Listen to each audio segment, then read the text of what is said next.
In the spring of 1912, a man named Spiros Andreadis walked off a ship at Ellis Island carrying a wooden trunk, $12 sewn into the lining of his coat, and something none of the immigration officers could weigh or measure.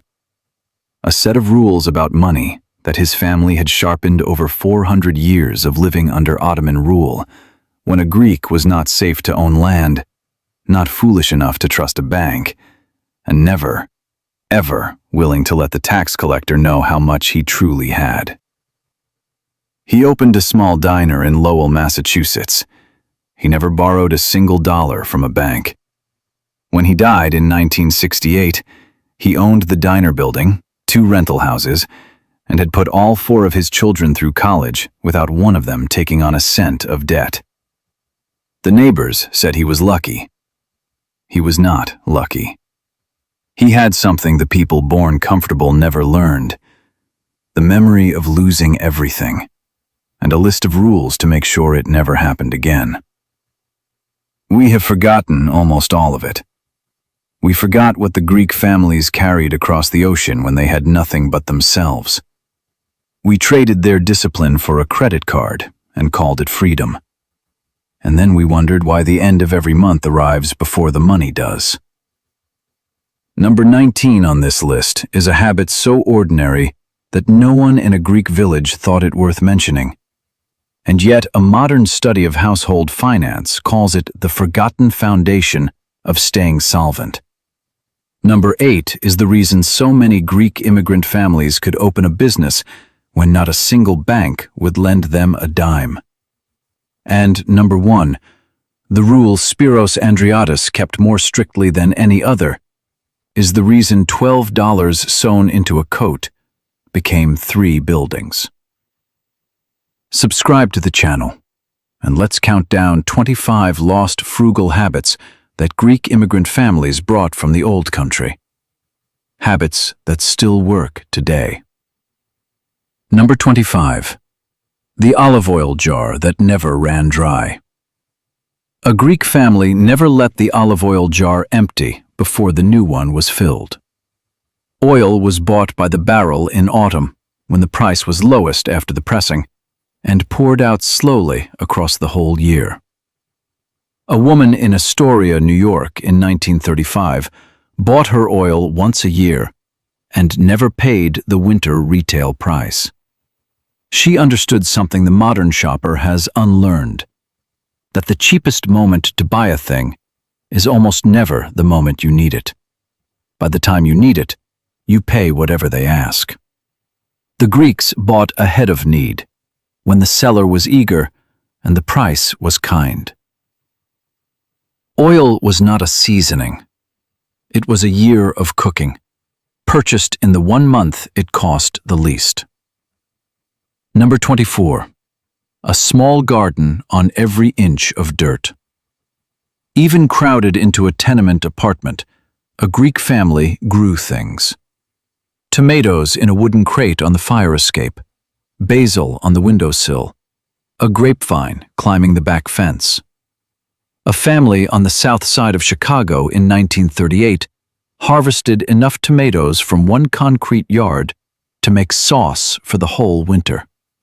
They had no land, only a few feet of poured concrete and a strip of dirt along the alley, and they fed themselves from it month after month.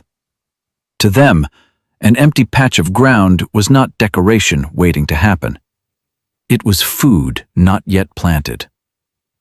The garden was not a hobby. It was a grocery bill paid in soil and sun. Number 23. Everything can be cooked again. Stale bread was not thrown out. It became toasted rusks, the crust of a dessert, crumbs scattered over pasta. Leftover rice became the next meal. A housewife in Detroit in 1933 fed a family of 7 and never threw away a single scrap of food. The bones of Sunday's chicken became Monday's broth, and the broth became Tuesday's soup, and the soup, thickened with the last of the rice, became Wednesday's supper. Nothing left the kitchen except as something else. Leftovers were not garbage. They were tomorrow's meal that had not yet been given its name. Number 22. One lamb paid many bills at once. When a lamb was slaughtered for Easter, not one part was wasted. The meat for the feast, the fat for cooking, the organs for kokoretsi, the bones for broth, the skin sold to a tanner. A family in Tarpon Springs, Florida, turned a single animal into weeks of food and a little cash. They had grown up where waste was not a moral failing, but a mathematical one. Every scrap discarded was a scrap that had to be bought again later. So they used the whole animal, the way their grandparents had, because the lamb that fed you twice was worth more than the lamb that fed you once. The lamb was not a feast. It was many bills paid out of one single thing. Number 21. The woman's money, managed by the woman. By custom, the Greek wife held the family purse. The husband brought home his wages.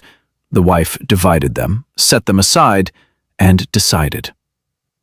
A woman in Lowell in 1940 ran the entire household budget and put a little away every week that her husband never had to worry about. She knew to the penny what came in and what went out, because she was the one who handled all of it. The man earned the money. The woman made it last.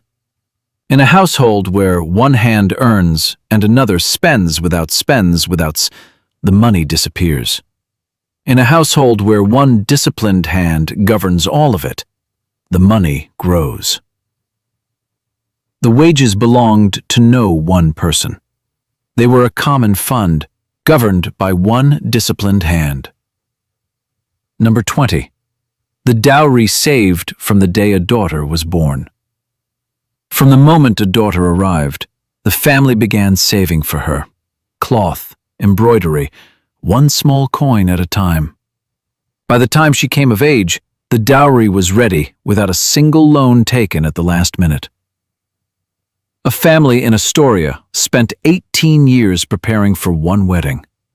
They did not wait until the engagement and then scramble.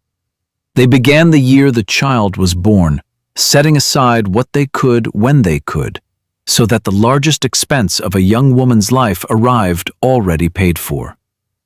The modern family does the opposite.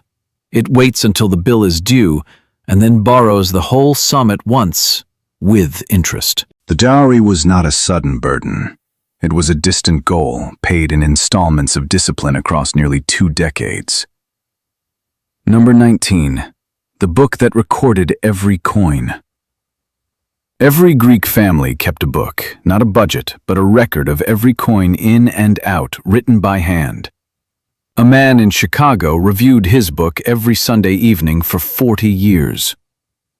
A modern university study of household financial resilience now calls regular self-review the forgotten foundation of staying solvent, the habit that most accurately predicts whether a family survives a shock. Not income, not luck. The simple act of looking, regularly and honestly, at where the money went. The Greeks did not need a study to tell them this. They knew that a number you refuse to look at is a number that will eventually surprise you, and that money lost track of is money already half gone. The book did not judge. It only told the truth. Number 18. Never eat out when you can eat at home. Even owning a diner, the Greek family ate at home. Lunch carried in a tin box, coffee brewed in the kitchen. A family in New York in 1936 rarely spent $1 on food another person cooked. They understood that the markup on a prepared meal was not a small thing, but a slow bleed. A few coins each day that, gathered across a year, became a month's rent. The man who sold meals for a living was the last man on earth to buy them. Eating out was not convenience. It was cash leaking out through a wall the Frugal kept sealed. Number 17. clothes sewn, mended, then handed down. The Greek mother sewed her family's clothes, mended them when they tore, then handed them to a younger child. One coat passed through 3 children before it became a cleaning rag. A mother in Detroit dressed 5 children at nearly no cost in fabric. She bought cloth, not clothing, and turned it into whatever the family needed, then turned the worn pieces into patches for the next garment. A torn knee was not the end of a pair of trousers. It was a 30-second repair on a Tuesday evening. Cloth did not end when it wore thin. It was started over, a second time, a third. Number 16. Coffee brewed strong, sipped slow. One small Greek coffee pot served the whole house, brewed strong and sipped slowly from little cups. Nothing wasted, nothing poured out. A man in Lowell brewed his coffee each morning from the same tin of grounds for weeks, while his neighbors finished theirs in days. The small cup was not deprivation. It was the recognition that a pleasure stretched is a pleasure made affordable, and that the difference between a tin that lasts a week and a tin that lasts a month is nothing but the size of the cup and the speed of the drinking. Coffee was not a thing to gulp. It was a ritual stretched until 1 tin did the work of 3. Number 15. The Mutual Aid Society of Countrymen. When the bank said no, the Greeks formed a society. Each member contributed a steady sum, and one by one, each took the whole pot to open a shop, buy a house, settle a debt. In Tarpon Springs, fishing families pooled money to finance an entire fleet without a single bank involved. They could not borrow from the institutions that had locked them out, so they became the institution. The money circulated among them, lifting one family and then the next, and the interest that a bank would have taken stayed inside the community instead.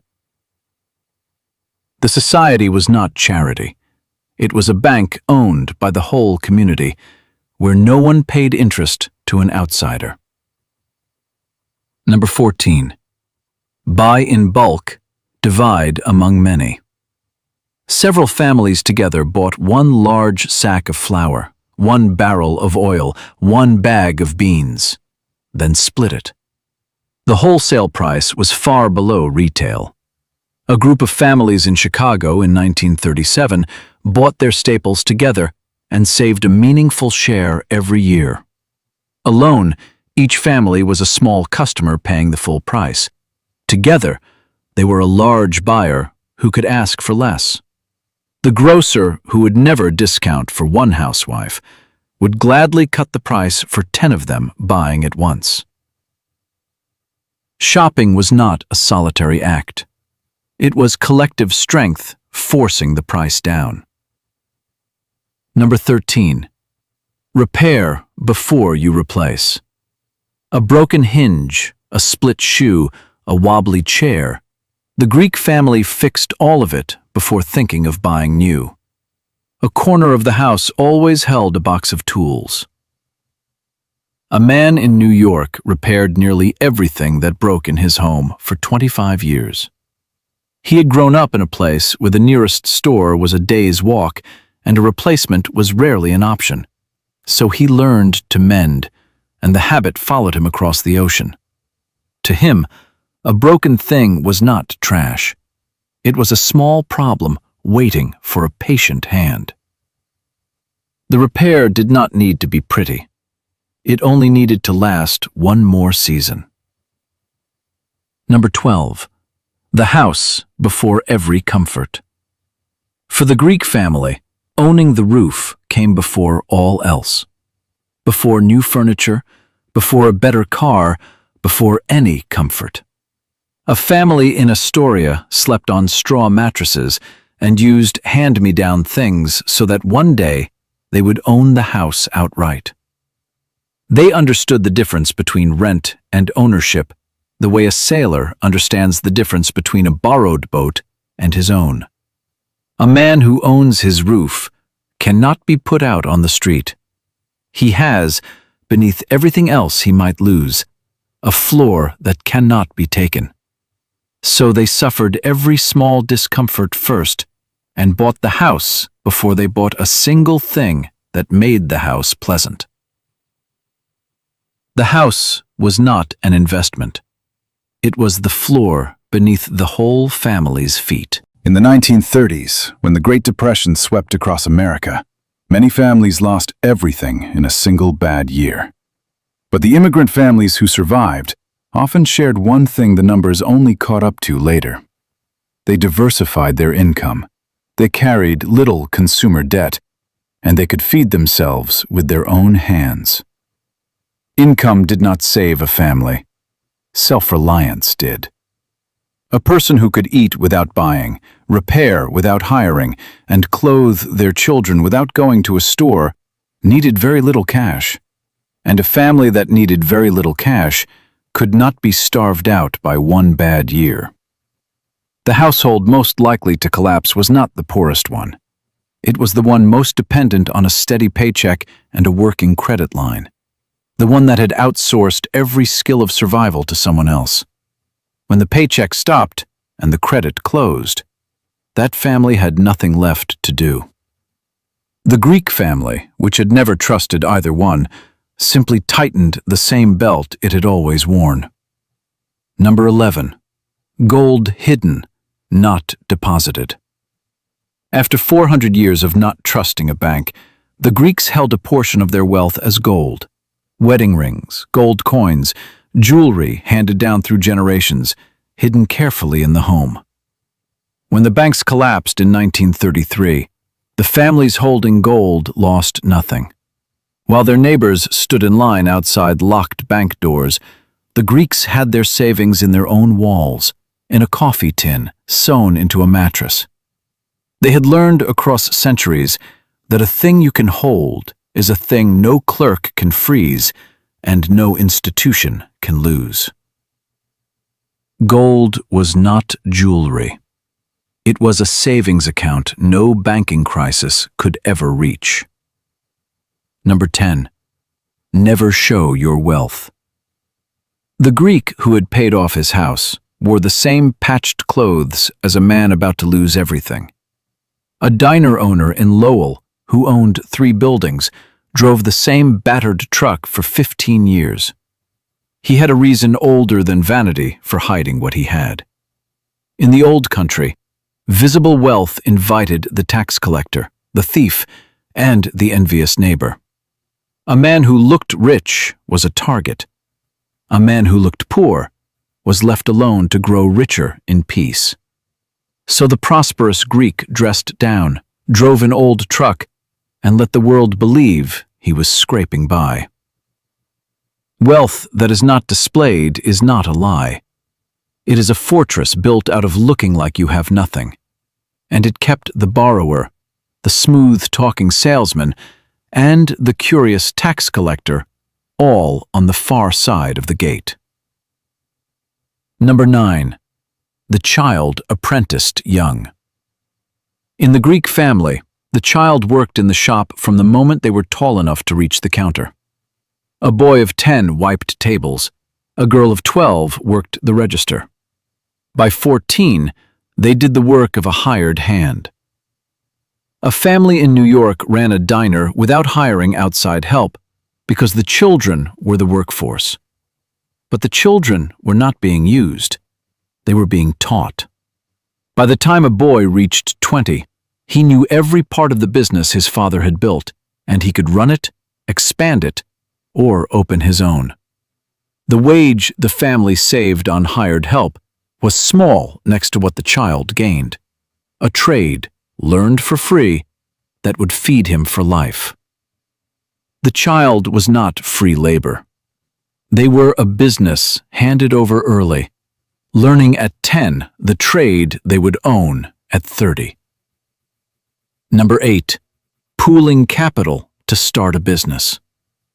When no bank would lend to an immigrant, the Greek families pooled their own money. Brothers, cousins, fellow countrymen put their savings together to open a shop, then split the profit. A diner in Chicago was opened by 4 men who combined what they had saved. No one of them had enough alone. Together, they had plenty. They trusted one another because they came from the same village, spoke the same language, and knew that a man who cheated his partners would be cast out of the only community that would have him in a strange country. That trust was the collateral the bank refused to recognize. The capital did not come from a bank. It came from hands that trusted one another. And that is the reason so many families opened a business when the official door was shut. Number 7. Celebrations cooked at home never catered. Weddings, baptisms, saints' days, all of it was cooked at home by the women of the family and the neighborhood. No catering service hired. A wedding in Tarpon Springs fed 200 guests for a fraction of the cost of hiring it out because the whole community cooked. Every woman brought a dish, every family contributed, and the labor that a caterer would have charged for was given freely and returned at the next family's celebration. The party cost almost nothing in cash because it was paid for in shared work. The feast was not a purchased good. It was shared labor, and the money that would have paid a stranger stayed in everyone's pockets. Number 6. Buy once, buy the good one. The Greeks bought the best tool they could afford once, then cared for it a lifetime. A copper pot, a set of knives, a cast iron stove. A pot bought in 1925 was still in use in 1970. The cheap one, replaced every 10 years, cost 3 times as much across those same years, and it never worked as well in between. The Greeks did the arithmetic the way poor people who intend not to stay poor always do.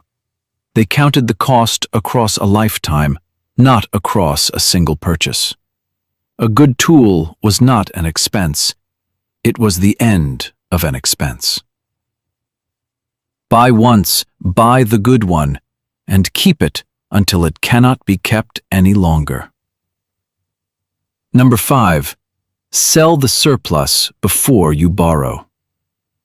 Before borrowing a single dollar, the Greek family sold what it no longer needed. A woman in Detroit who needed money for a roof repair sold her old furniture first and borrowed only the small remainder from her son. She knew that a borrowed dollar arrives with a string attached and leaves with more than it came, while a dollar raised by selling what you do not use costs nothing and frees up space besides. The house was full of small surpluses, things bought and forgotten, and each one was a quiet little loan she had never been forced to take. The surplus item was not an asset. It was a loan you had not yet been forced to take. Number 4. The catalog read, but never obeyed. The mail-order catalogs arrived full of temptation, and the Greeks read them the way you read a map of a country you will never visit. They learned the prices, but bought almost nothing. A man in Chicago kept his catalogs for the information and burned the order forms. He used them to know what things should cost, so that no local merchant could overcharge him, but he treated the act of ordering as a trap to be admired and avoided. The catalog was designed to turn looking into wanting and wanting into buying. He stopped the chain at the first link every time. The catalog was not a store. It was a test, and the Frugal passed it every season by folding the cover shut. Number 3. Winter works too. When the shop was slow or the season was quiet, the Greek did not rest. He repaired, he took on extra work, he picked up odd jobs. A man in Massachusetts earned nearly a third of his yearly income in the slow months, because idle time was the one thing that produced nothing and cost everything. While others waited for the busy season to return, he filled the empty weeks with whatever paid, mending nets, fixing furniture, doing the work no one else wanted. The slow season was not a vacation forced on him. It was an opportunity that everyone else mistook for a rest. The slow season was not a time to rest. It was the season the industrious turned dead months into quiet profit. Number 2. Cash, not credit. The stores offered installment plans, but the Greeks used credit as little as humanly possible.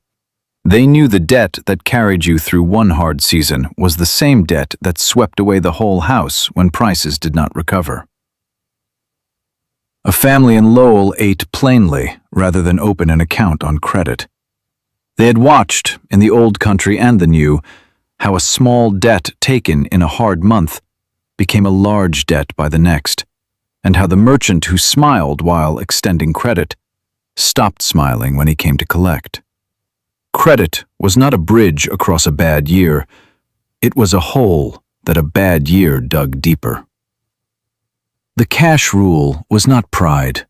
It was the wall against the slow foreclosure that begins at the checkout counter. Number 1. Spend less than you earn. That is the whole rule. Not the olive oil jar, not the mutual aid society, not the book read on Sunday evening. Not one of the previous 24 habits means anything without this one beneath it. Spiros Andreadis earned every week a little more than he spent.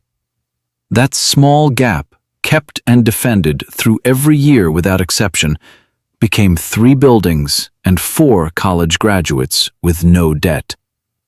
There is no trick beneath it. There is only a gap. Spiros kept that gap open for 56 years, and the gap built everything. It is the most boring sentence ever spoken about money. It has always been the most important one. Not one of these habits required a kind bank, a stroke of luck, or a relief check. They required attention, the willingness to look straight at a hard year and decide that it would not be the last one. Spiros Andreadis walked off Ellis Island with $12 sewn into his coat, and he did not panic, did not borrow, did not put on a show. He opened a book on the kitchen table, found the gap, and kept it. He did it every year for the rest of his life, and when he died, the buildings were paid off and the children were grown, and not one of them knew how close everything had once been, because he never told them, and they never thought to ask. Those rules died with men like him, not because they were complicated, but because they were so simple that no one believed they needed saving. The book was thrown out with the old houses, but the arithmetic did not die, and the gap is still there, waiting for anyone willing to do what Spiros Andreadis did at his kitchen table. Count what comes in, save the gap, and refuse, for as long as it takes, to ever let it close. Before you go, tell me one thing in the comments. Is there a quiet money rule in your own family? A habit handed down from a grandparent or a parent that the rest of the world has forgotten? A way to stretch a dollar, to save without saying so, to never come up short? Leave it below. Somewhere in these comments is a rule worth more than anything a bank ever told you, and the only way the rest of us hear it is if you write it down.